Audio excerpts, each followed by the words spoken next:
आजामील सुत भक्त आजामील सुत भक्त गोविंद राधे। आजामील सुत भक्त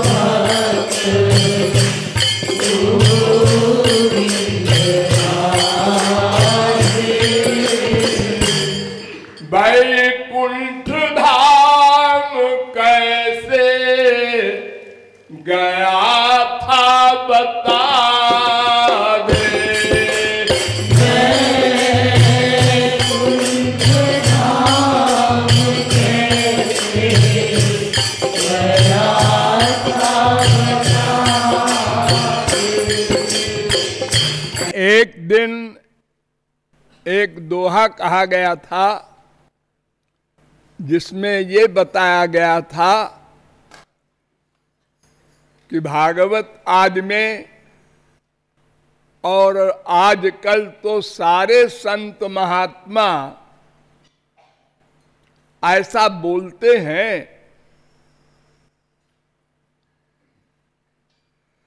कि अजामिल ने मरते समय अपने अत्यंत प्रिय बेटे का नाम लिया। उसके बेटे का नाम नारायण था।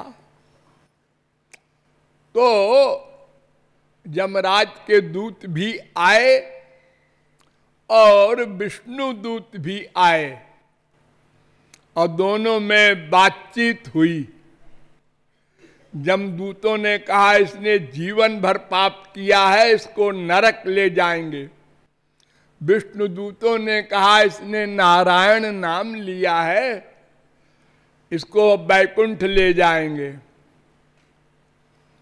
तो इस प्रकार विष्णु दूतों ने यमदूतों को भगा दिया और उसको बैकुंठ मिल गया। ऐसा सारे संत बोलते हैं, लेकिन मैं गृहस्थी हूं, मैं नहीं बोलता ऐसा। मैं कहता हूं ये सब लोग कुछ गड़बड़ है, क्योंकि वेद से लेकर रामायण तक किसी ग्रंथ में ऐसा नहीं लिखा है कि बिना अनन्य प्रेम के और बिना भगवान का दर्शन जीवित अवस्था में हुए कोई भगवान के लोक में नहीं जा सकता।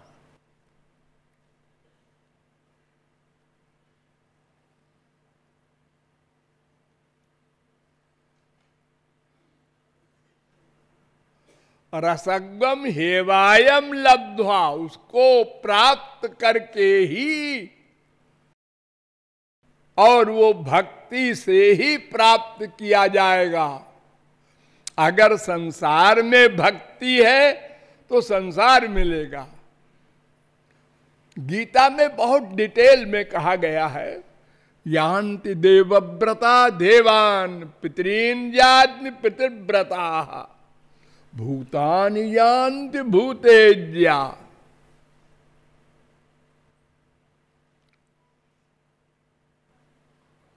9:25।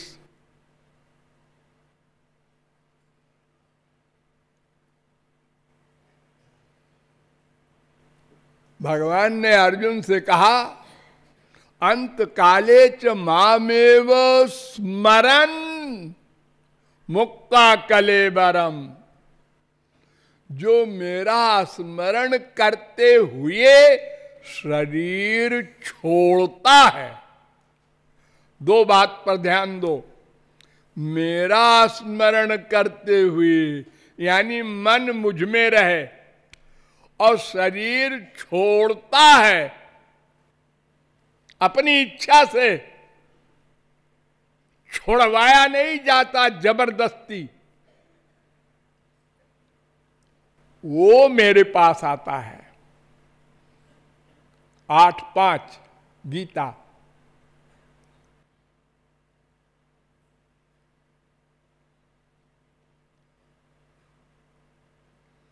भक्त्या वेश्य मनो यस्मिन् वाचा यन्नाम कीर्तयन् त्यजन कलेवरम योगी मुच्यते काम कर्म भी। भागवत पहले स्कंद के 9वें अध्याय का 23वां श्लोक। मेरा स्मरण करते हुए मेरा नाम लेकर जो शरीर छोड़ता है वो मेरे लोक में आता है।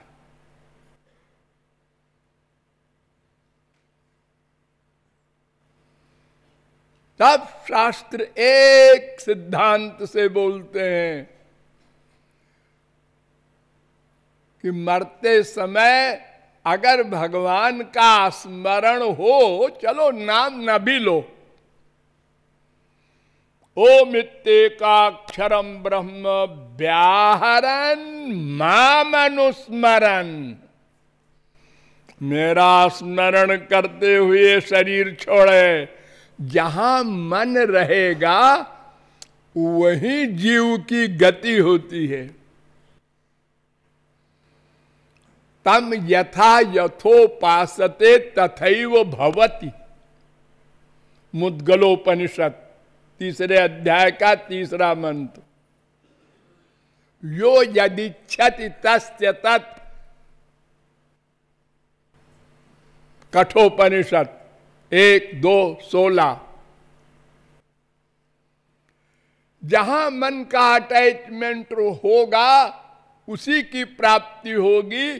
तो जब अजामिल का बेटे में अटैचमेंट था तो बेटे की प्राप्ति होगी, भगवान की तो बात ही नहीं थी उसके दिमाग में।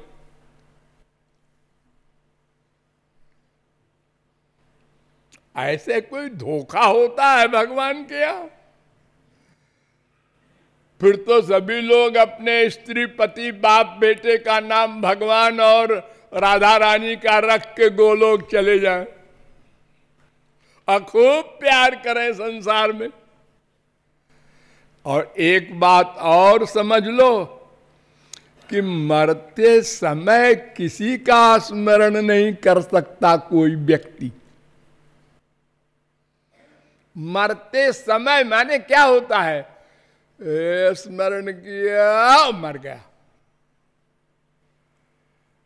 तो मरते समय इतना कष्ट होता है जब जीव को निकाला जाता है शरीर से कि वो बेहोश हो जाता है पहले, उसके बाद मरता है।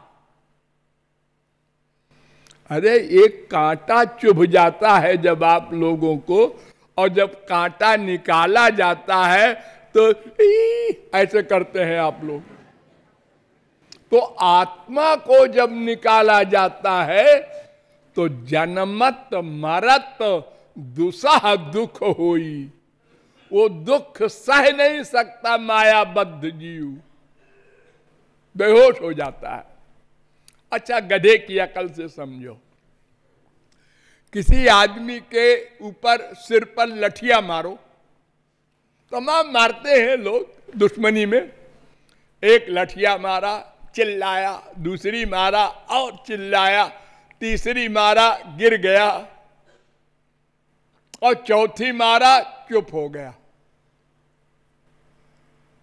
तो उस मारने वाले ने समझा मर गया, वो चला गया। और 10 मिनट बाद फिर वो आंख खोला उसने। यानी दर्द का एक ऐसा क्लास होता है जहां जीव मूर्छित हो जाए, मूर्छित, मरा नहीं।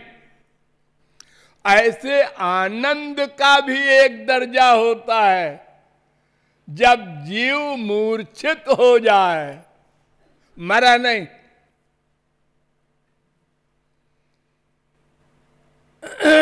वेद कहता है तद यथा प्रियया स्त्रिया संपरिष्वक्तो न बाह्यम किंचन वेदनांतरम एवमेव प्राज्ञेनात्मना संपरिष्वक्तो न बाह्यम वेद न किंचनांतरम।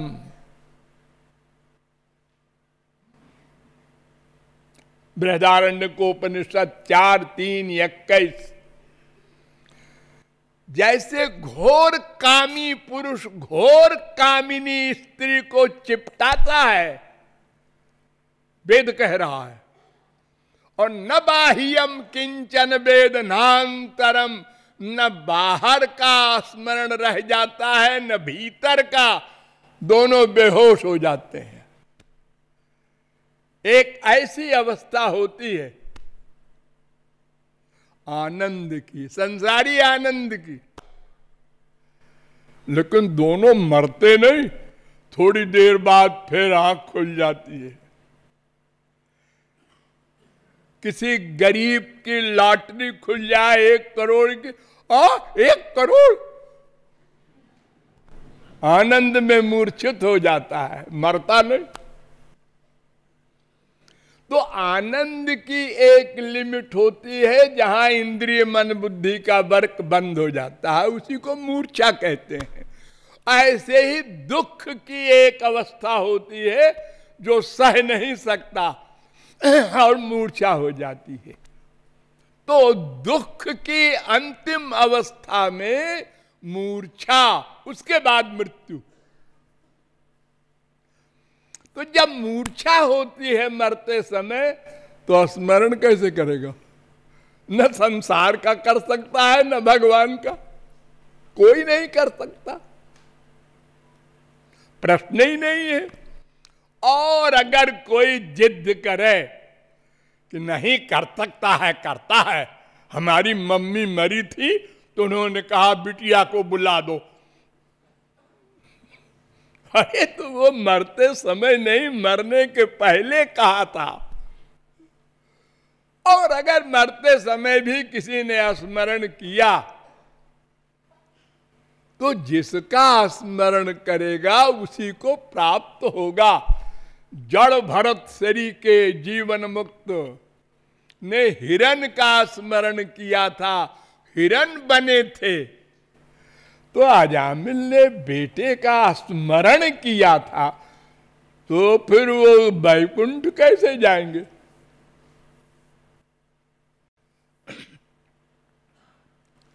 देखो भागवत में क्या लिखा है पता नहीं, लोग पढ़ते ही नहीं कि अंधे हैं कि बहरे हैं। भागवत में लिखा है कि ऐसा कहकर भागवत धर्म का निरूपण किया विष्णु दूतों ने, और माइक धर्म का निरूपण किया जमदूतों ने, और जमदूतों को भगा दिया। तम याम्य पाशा निर्मुच्य विप्रम मृत्यो रमी मुचत 6:2-20 भागवत। यमराज के नौकरों के पास से मुक्त कर दिया अजामिल को, और जब विष्णु दूत भी चले गए, ले नहीं गए, चले गए। क्यों चले गए? आप कहते हैं कि मरते समय बैकुंठ गया, तो क्यों नहीं ले गए उसको बैकुंठ विष्णुदूत? वो चले गए छोड़ के। और उसके बाद फिर क्या हुआ? अजामिल बैठ गया उठ के, और उसने सोचा, अरे अभी मैंने क्या देखा था, विष्णुदूत आए थे, यमदूत आए थे, और ऐसी ऐसी बातें उन दोनों में हुई थी, वो सब याद है उसको। तो अजामिलोप्यथा कर्ण्य दूतानाम यम कृष्णयो धर्मम भागवतम शुद्धम त्रैविद्यम च गुणाश्रयम। 6वें स्कंद के दूसरे अध्याय का 24वां श्लोक। अर्थात दोनों के शास्त्रार्थ को वार्तालाप का स्मरण करके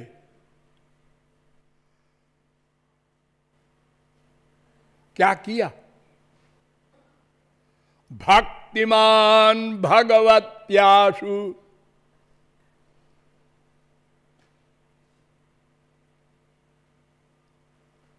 एकदम मन में भगवान के प्रति भक्ति हो गई।